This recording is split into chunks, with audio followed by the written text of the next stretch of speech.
name is Larry Brown. I first attended a Methodist church when I was 5 years old, which was a few years ago. After I graduated from law school and started my career at a firm in Canton, Ohio, Ann and I joined Faith United Methodist Church. We were members there for 40 years. In 2000, we became members of St. Andrew and have been members ever since. At both Faith and St. Andrew, Ann and I were both very involved with the church, serving on or chairing various committees and activities. Ann sang in the choir at both churches and in fact sang in the choir at her home church where she grew up. Until today, I've never done a stewardship moment. I guess I felt like I was asking for money, which I dislike doing. I've been involved over the years with various charitable organizations, and I never liked selling tickets or asking for money, so I basically didn't do it. During the last stewardship campaign here at St. Andrew, Neil, our former pastor, asked me to do a stewardship moment. I turned him down.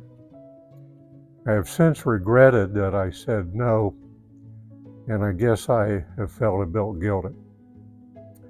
Then on Monday of this week, I get an email from Jonathan asking if I would do a stewardship moment.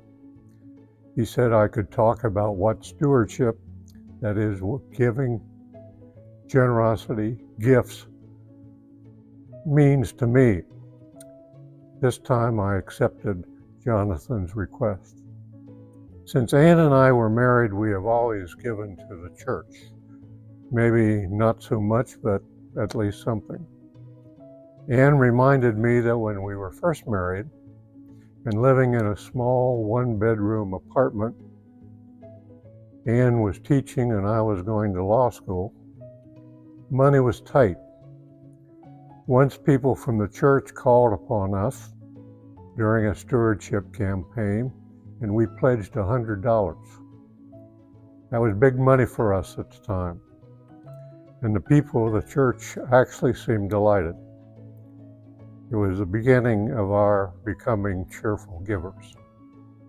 During our 40 years at Faith, we always pledged. I do not believe that we thought much about it.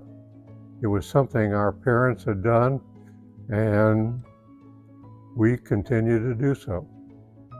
After my retirement and our coming to St. Andrew, I believe that my faith has deepened and grown stronger. I believe I owe that in great part to a group of guys who meet every Thursday morning at 8 o'clock for Bible study. Jesus often talked about giving and helping your neighbor. Adam Hamilton, in his book about the life of John Wesley, says there are two dimensions to Christian life that are described in the scriptures. First, a personal faith entirely pursued through prayer, worship, and Bible reading. And second, an invitation for God to work through you in serving your neighbor, your community, and your world. As a result of our deepening faith, we have increased our yearly pledges. It became more of a sit down and think about it rather than just an automatic renewal of last year's pledge.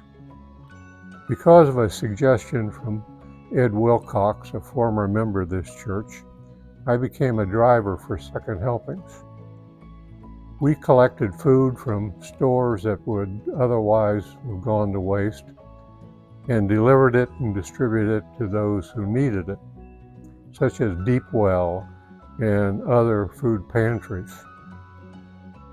We also delivered food to our own soup kitchen.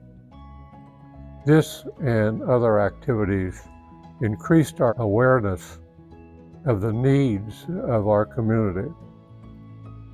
I learned that in addition to our yearly pledge, we could designate gifts such as Backpack Buddies, or Christmas Grace, or the Soup Kitchen, or missions, all of which benefited our community. We also could give to UMCOR, the United Methodist Agency that aids communities that have suffered because of storms and other causes. We believe that supporting our church and our community is what Jesus was asking us to do. As we have grown in our faith, we find it much easier to do this and to increase our giving. Our church has needs, and our community has needs, and we believe that helping to meet these needs is helping us grow in our Christian discipleship. It also makes us feel good to be able to do this, and in fact, we love being cheerful givers. Thank you.